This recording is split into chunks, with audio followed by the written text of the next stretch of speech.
¿Qué tal? Bienvenidos, bienvenidos un día más a Mundo Natural. Ya saben, su programa de salud y bienestar. Media hora por delante, 30 minutos de pura salud al que les invitamos a que se queden con nosotros para aprender pues cómo cuidarnos o por lo menos cómo funciona nuestro organismo, que a veces tenemos ideas preconcebidas que no van a la par de nuestro bienestar. Es decir, que creemos que nos estamos cuidando con determinadas rutinas, sobre todo lo que tiene que ver con la alimentación, y estamos haciendo todo lo contrario. Adrián González, director de comunicación de Mundo Natural, ¿qué tal? Bienvenido.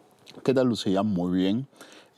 Con respecto a esto que Sí, dices, he estado leyendo esta semana a ver. alguna noticia de una nutricionista muy buena.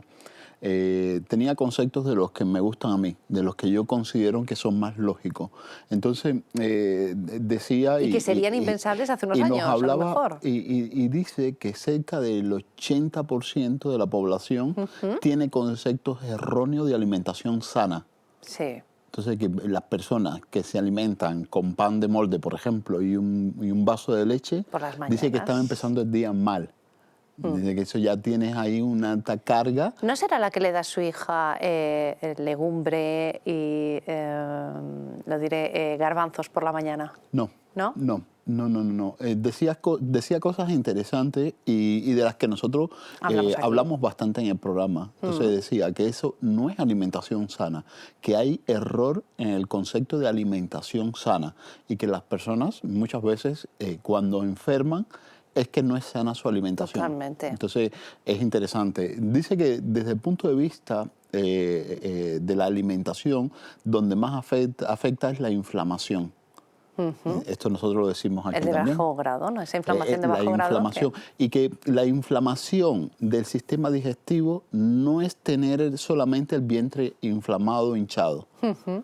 No. Se refería a que habían otros procesos inflamatorios en el organismo y que esto pues no le prestábamos mucha atención. Entonces que es curioso que ya hay personas que estudiosas y que está considerada una de las mejores nutricionistas del mundo. Mm. Es curioso que nosotros antes de leer esta noticia hablábamos mucho aquí Mucho.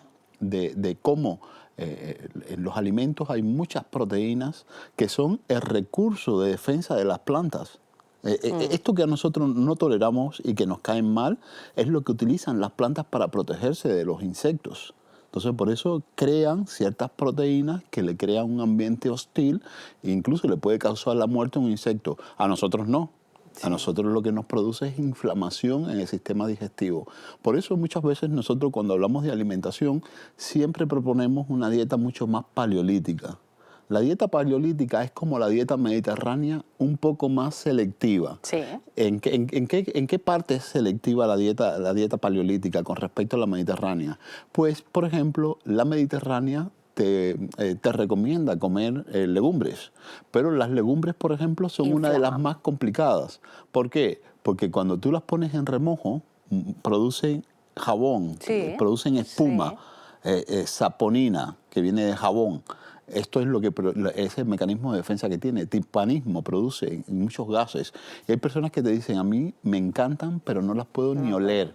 ¿Por qué? Porque tiene la saponina, le provoca bastante inflamación en el sistema digestivo y ahí tenemos un problema. Entonces, esto en la dieta paleolítica, por ejemplo, no consumen legumbres. ¿Por qué? O consumen muy Muy poco. Porque poquitas. las legumbres surgen después del paleolítico en los grandes sistemas de producción y en la Sí. revolución agrícola, Agraria, sí. más que nada. Entonces, por eso es una dieta mucho más paleolítica. Se comen más semillas que otras legumbres, por Mm. ejemplo. Es muy interesante también otras proteínas que son responsables de provocar inflamación en el sistema digestivo, como es el gluten y la caseína. Sí, sí. No se tomaba cereales y No. no se tomaba leche. Por lo tanto, desde cuando ya la madre dejaba amamantar al hombre paleolítico, ya se terminaba la leche. Pasaba a otra fase que es de alimentación ya con sólidos. Mm. Entonces, esa caseína que nosotros consumimos con la leche y sus derivados y la otra proleamina, como es el gluten que consumimos en los cereales, pues estos son los que llevan también a unos problemas de inflamación a nivel del sistema digestivo, porque estas proleaminas que son proteínas con una secuencia de prolina muy largas, no las puedes digerir con las enzimas del páncreas, que rompen y fraccionan las otras proteínas. Son con enzimas duodenales. Porque no todas las proteínas son iguales, No Adrián, todas las proteínas son iguales. Que es el mensaje, yo creo, importante, sí. ¿no? Y las enzimas, que son proteínas, que son como tijera, que son las responsables de cortar y romper los nutrientes, tienen sustratos específicos. Por eso una enzima proteolítica no quiere decir que corte cualquier proteína. No. Y en el caso del gluten, como tiene esa singularidad, que tiene un enlace largo de prolina, no se digiere bien. Entonces, por eso le tienes que dedicar más tiempo a la digestión, pero curiosamente, cuando tú te das un atracón de pan y leche, las enzimas que digieren las proleaminas se ponen en función de digerir los alimentos y dejan de controlar un péptido, que es el péptido P, que es el mediador del dolor. Y por eso ya tú empiezas a fabricar dolor, no solamente por las consecuencias que tiene una mala degradación de las proteínas que cuando llegan al intestino, posiblemente una vez no te produzca problemas, pero ese estímulo frecuente, y hay personas que desayunan pan y leche todos los días, pues entonces sí que te crea, o en un momento determinado puedes tener problemas de cólico, problemas de inflamación, y a largo plazo ese impacto diario pues muchas veces actúa sobre ciertos receptores intestinales, provocando esa porosidad intestinal, esa reacción del sistema inmunológico en zonas localizadas del intestino, y son personas que fabrican colitis ulcerosa, son personas que fabrican intestino irritable. Enfermedades que además, Adrián, cada vez se diagnostican a pacientes más jóvenes. Lo ves con mucha frecuencia. Sí, y con más frecuencia. Pues esos son síntomas que tú notas directamente en el sistema digestivo, pero hay otros síntomas, Lucía, que no los notas. Que pasan desapercibidos. Pasan desapercibidos. Y son ese síndrome del intestino que gotea, lo que se están colando partículas a la circulación y la estás distribuyendo por tu organismo. Uno de los sitios donde más impactan es al cerebro, en la barrera hematoencefálica. Por eso, las personas que tienen Alzheimer, cuando se han hecho algunos estudios en anatomía patológica de esos cerebros, entre otras particularidades, lo que se encuentran es proteoglicanos y sustancias que tenían que estar en el intestino, han impactado en el cerebro. ¿Eso qué quiere decir? Que han roto la barrera hematoencefálica y los procesos degenerativos se adelantan. Entonces, fíjate cómo la alimentación puede llegar incluso a afectar no solamente procesos a nivel del sistema digestivo, inflamación generalizada y problemas a nivel de degenerativos a nivel del cerebro. Entonces, es curioso cómo nosotros tenemos que cambiar los hábitos nutricionales. Por eso estamos aquí, por eso hacemos una propuesta de la alimentación. Recordar, la paleolítica es como la mediterránea, la dieta mediterránea, un poco más selectiva, quitando esas proteínas que son más agresivas al sistema digestivo. Vamos a darles una alternativa a la audiencia, ese vaso de leche con el pan, por ejemplo, o con las galletas, que todavía es un poco... porque todavía también es gluten. También es gluten. Pero ahora dicen, no, pero si antes se tomaba pan y las personas no tenían estos problemas. Sí, pero el pan que comíamos antes fermentaba fuera. Hay que decir que todo tiene una excepción. Si tú utilizas un pan que le han dedicado tiempo a la fermentación, 24 horas de fermentación, que eso sería en un proceso industrial un tiempo muy largo para producir el pan. Entonces, ese pan, por ejemplo, tiene menos carga de gluten. ¿Por qué? Porque las bacterias se han encargado en ese proceso de fermentación de romper las proteínas. Por lo tanto, el pan tiene mejor calidad nutricional. Ese pan está más fraccionado las proteínas que en un momento determinado pueden perturbar el sistema digestivo. Entonces, eso sí, si tú utilizas un pan que le han dedicado tiempo en la fermentación, hoy en día se utilizan otras harinas que no tienen tanta carga de gluten. Hoy sí se va haciendo algunas mezclas con otros granos, otras semillas que no tienen gluten, compensan un poquito. Entonces, entre la fermentación y el gluten y menos carga de gluten, pues mejora que la respuesta que tenga tu organismo sea menos sensible y que sea esos alimentos menos agresivos. Entonces, eso puede ser una buena alternativa. Puedes utilizar una bebida vegetal. o un caldo, un consomé. Maravilloso. Puede ser un buen sustituto. Y si tú quieres un superalimento, un buen consomé de huesos. Hacer un consomé y lo tomas así claro, Sí. pues está cargado de nutrientes. Eso es una buena forma de alimentarte también. Porque voy a tocar otra tecla, ya que estamos con eso, es interesante. Y ahora nos vas y te voy a pedir luego también una recomendación de, vale, ahora estamos en este estadio de inflamación, cómo empezamos a trabajar no solamente con la alimentación, sino que la suplementación nos ayude a llegar a ese punto óptimo. ¿Y un zumo? Un zumo vegetal, por ejemplo, Vale. donde tú pongas, por ejemplo, 3 vegetales y 2 frutas, que puede ser, por ejemplo, un limón y una manzana, con 3 vegetales, que puede ser apio, acelga y jengibre, Sí. pues ahí ya tienes un buen zumo vegetal, un zumo verde, cargado de minerales, cargado de vitaminas. Entonces, hay alternativas. Lo que nosotros tenemos que salirnos de eso que nos han enseñado como convencional. Y, ¿El colacao o el café con la galleta? Exactamente, no. ¿No? Hay O el bollo. otras opciones. Ahí tienes que poner una fuente de proteína. Es muy interesante ese tipo de alimentación mucho más sana. Entonces, hay que dejar de llenarse la tripa y pensar más en aportar nutrientes. Pues tal vez aportes más recursos y funciones mejor. Mucho mejor, No solamente el sistema digestivo, No, el metabólicamente. Puede ser metabolismo, que adelgaces incluso desayunando más, pero mejor. Sí, la producción de neurotransmisores. Entonces es interesante. A mí me gusta siempre cuando me dicen, bueno, y voy a hacer esa transición. Claro, ayúdame, ¿Qué ¿no? recomiendas para en ese proceso buscar y acercarte más a la fisiología, a cómo debe funcionar bien el organismo?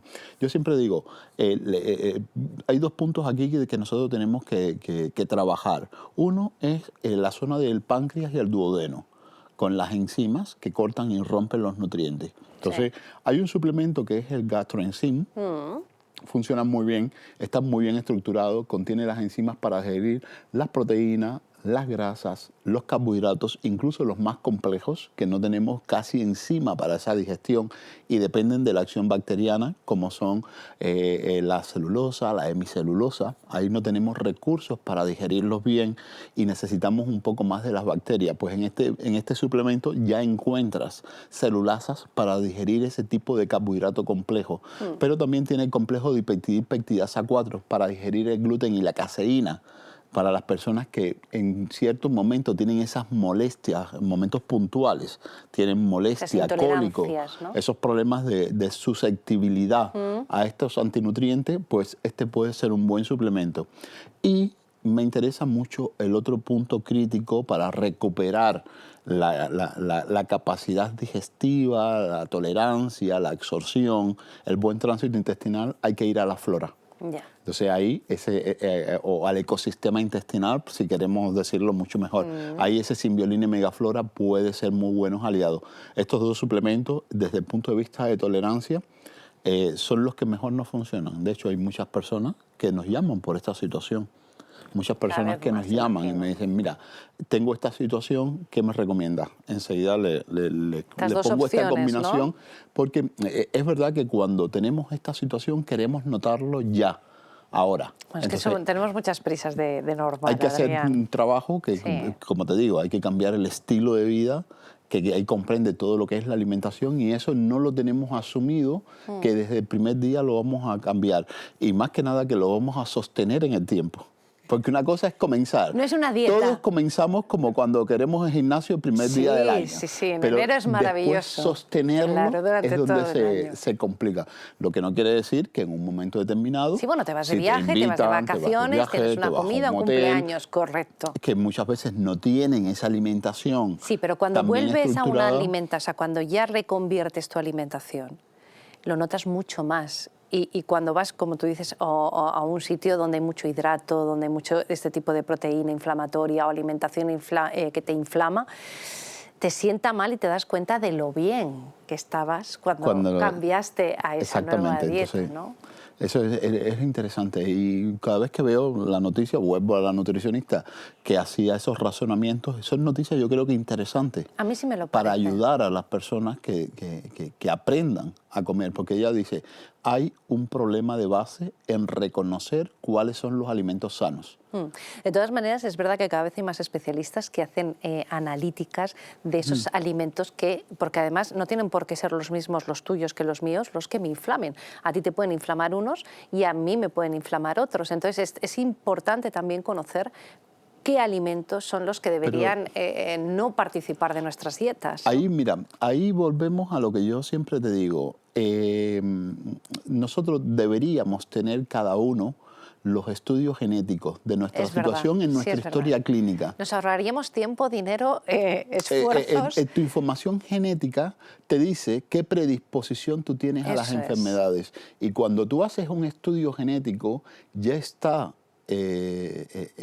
todo con protocolos para decir la alimentación según tu situación genética deben predominar este tipo de proteínas, este tipo de carbohidratos, las vitaminas que no pueden faltar y debes aportar un extra de antioxidantes. Eso es interesante, Lucía. Sí. Porque eso es tus genes. Y cada uno tenemos nuestras debilidades. A lo mejor tu Cada debilidad es el uno tiene, estómago, el mío es el hígado o bueno, el aparato genéticamente tenemos condiciones diferentes, somos todos diferentes, todos.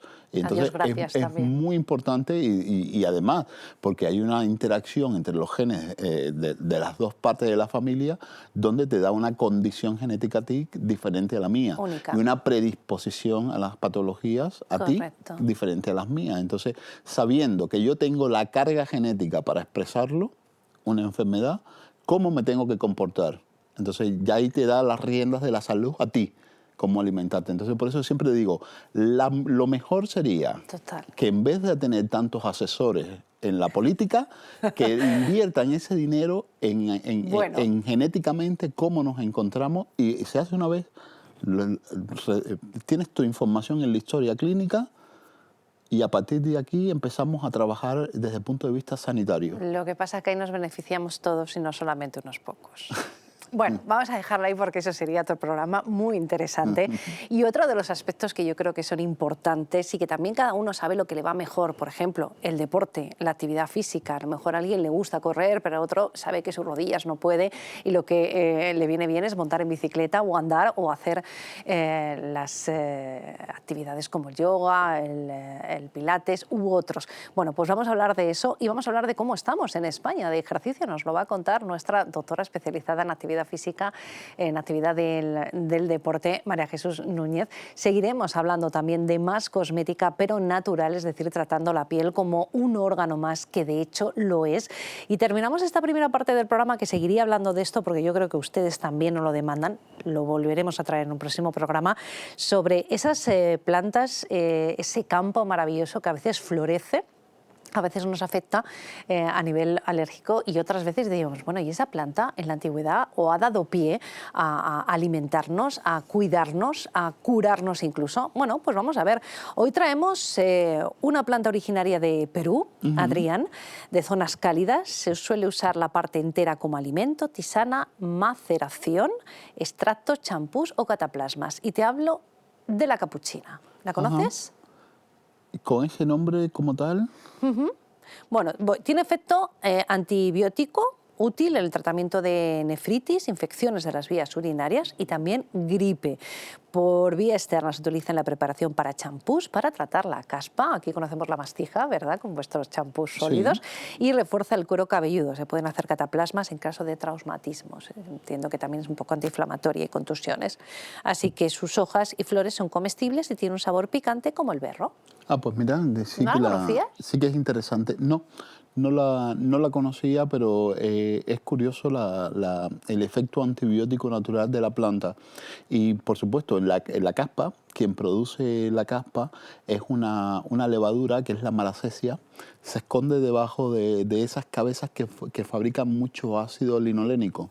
Mucha grasa en el pelo, se esconde la levadura ahí, es cuando entonces empieza esa serie de lesiones, ¿no?, en el cuero cabelludo. Entonces cualquier elemento que produzca un efecto antibiótico natural, como puede ser la capuchina, esta planta, o como puede ser la mastija, que es una resina que nosotros utilizamos en ese champú acondicionador anticaspa.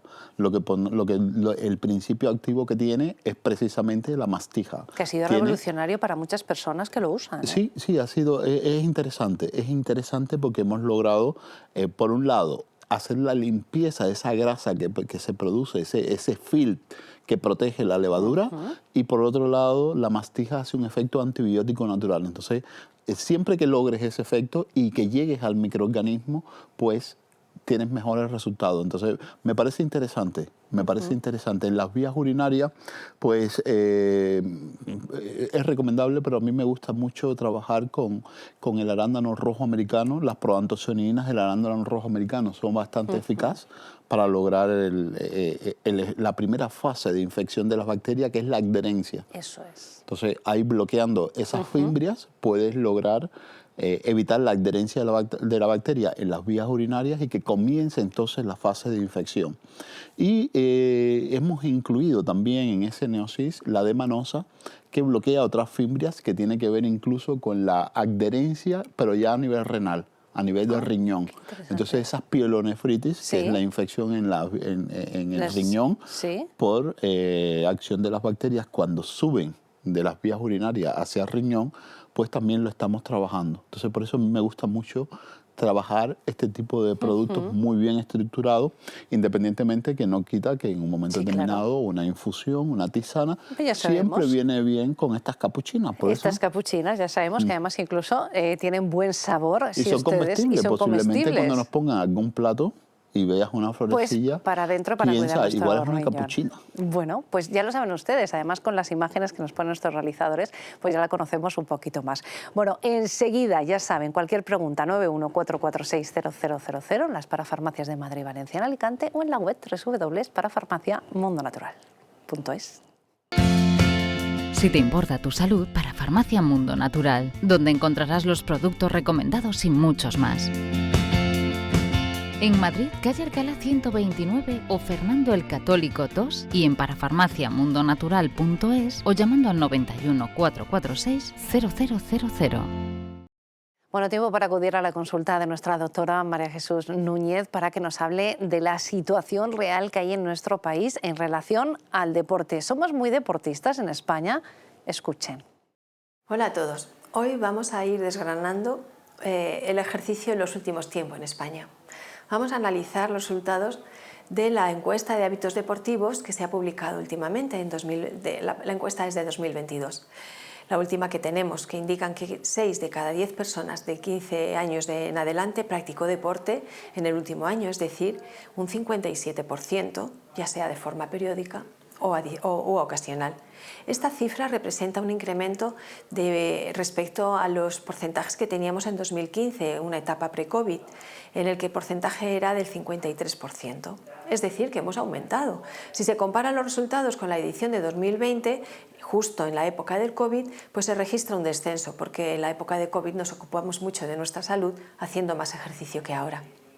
El análisis de las prácticas de las tasas de práctica deportiva pone de manifiesto que aquellos que practican deporte suelen hacerlo con frecuencia.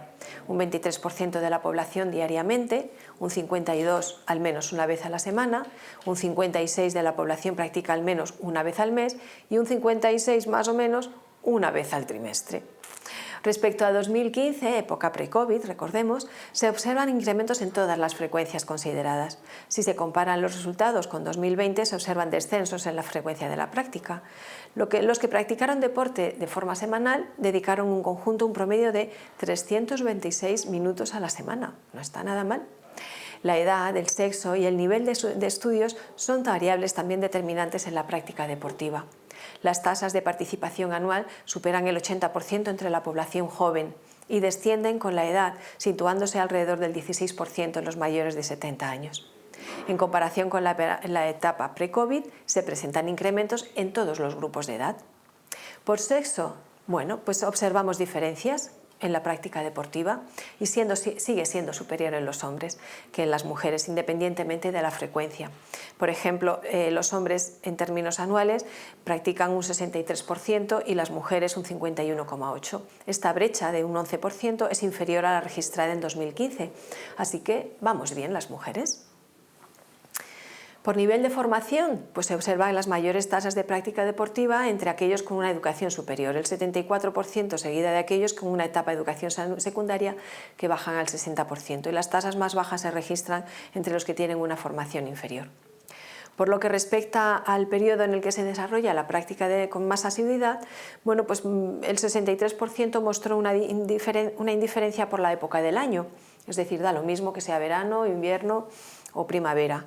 Un 25% prefiere que sean periodos laborales y un 11%, el restante, prefiere que sean en vacaciones. Si se centra la atención en los días de la semana, las mujeres pues, suelen hacer unos porcentajes superiores a los hombres de lunes a viernes y los hombres sobre todo en fin de semana. Así que en los festivos vemos a más hombres practicar deporte que a las mujeres. En relación al entorno, el 45% de los que practican deporte prefieren espacios libres, espacios al aire libre, frente a un 22% de espacios cerrados. Los resultados indican que prácticamente en todos los colectivos la práctica al aire libre es la preferente. Cerca del 30%, un 27% de la población que practica deporte manifestó que solía hacerlo en casa, porcentaje inferior en un 8,9% al observado en 2020. En un centro que el 15% lo hace en centro de enseñanza, un 2% en el centro de trabajo, un 3% en el trayecto que va al trabajo, y la mayoría de las personas consideran que no tiene mucha importancia el lugar donde lo hagamos. Por otra parte, considerando las personas que practicaron deporte en el último año en espacios abiertos de uso libre, se observa que el 45% utiliza espacios abiertos en medio urbano y solo el 18% era medio acuático y el 34% en otros espacios libres de uso libre, pero no urbanos, pues la montaña, etc. Más de la mitad de las personas que practican deporte utiliza instalaciones específicas para ello. 52% supone que es un incremento, un 7% con respecto a 2020. Visto todo esto y todos estos números, podemos decir que la población española realiza más ejercicio que 2015, que nos gusta hacerlo al aire libre y que por sexos las mujeres hacemos ejercicio durante la semana y los hombres se centran más en el fin de semana. Parece que la tendencia es a incorporar el ejercicio más como un hábito de nuestra vida y esto siempre es muy buena noticia. El cuidado de la flora intestinal es esencial para el bienestar digestivo, el metabolismo y el sistema inmunitario. La combinación de prebióticos y probióticos de Symbioline Megaflora, con 2 mezclas estandarizadas de LA5 y BB12, aporta más de 35 billones de microorganismos vivos. Y la vitamina B6 contribuye al metabolismo energético normal. Symbioline Megaflora, de Mundo Natural.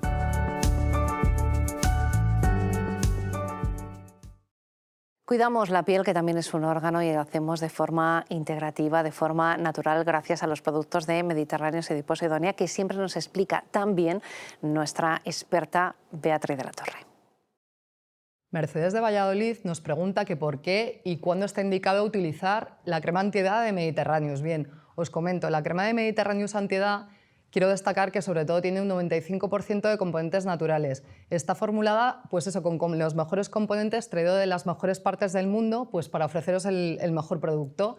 La edad recomendada es una textura muy fluida, realmente es una crema muy versátil que la podemos recomendar para pieles maduras, para pieles más jóvenes, para pieles más grasas, para pieles mixtas, con lo cual tenemos un rango de recomendación muy grande.